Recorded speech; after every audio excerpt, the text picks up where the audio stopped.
For every dollar, and we'll just use Sound Exchange for purposes of this conversation, and even though you can collect on your own or designate royalty logic. So let's say for every dollar that comes into Sound Exchange, 50 cents of that dollar goes to the owner of the master recording, which is usually the record company.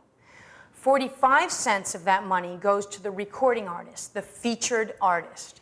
And 5% of that money goes to the two unions, which are AFTRA and the AF&M.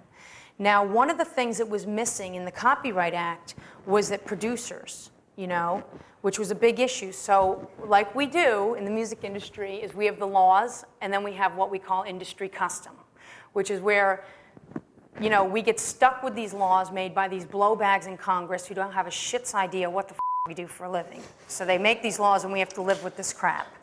Okay, so they make these laws, and what we turn around is those of us that work and run the music industry, we make up our own crap. And we do what we think is right, which is called industry custom. So what we have been doing as an industry is that we have been paying the producer a portion of those sound recording public performance royalties because that is the right thing to do. The record companies pay the producer? No, we have a letter of direction in the producer agreement because every time an artist hires a producer, that relationship is between the artist and the producer, not the record company. So if I hire you as my producer, in my producer agreement with you, I have a letter of direction to the record company that directs some of my royalties to you as producer royalties.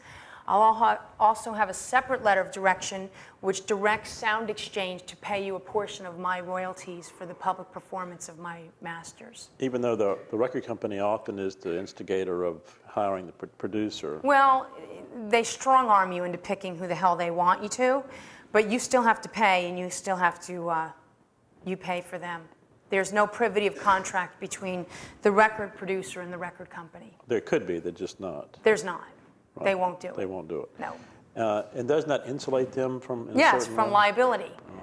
So, again, it's all about leverage. So if I have a huge artist and I'll say, I'm going to pick Rick Rubin to do my record, go screw yourself and here's what I'm doing, that's what they're going to do, and they're going to shut their mouth. If I have a new artist, they're like, well, we really want you to pick this guy who's, gazillion $500, who's arrogant as all hell, and you'll freaking hate his manager, but we want you to work with them. So we're kind of stuck working with who they want you to work with, especially in pop and rap music and R&B.